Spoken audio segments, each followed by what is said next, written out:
Come, O Creator, Spirit, come, and make within our hearts your home.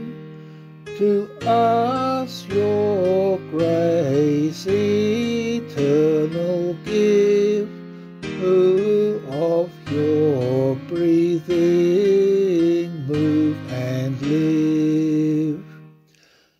Our senses with your light inflame, our hearts to heavenly love reclaim. Our bodies poor infirmity, with strength perpetual fortify.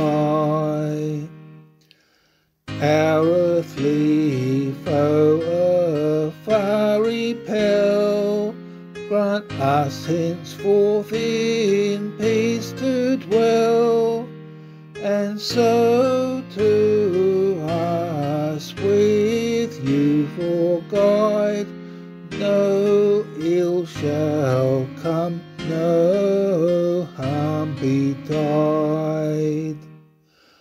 May we by you the Father learn, and know the Son, and you discern, who are of both, and thus adore in perfect faith for evermore. Amen.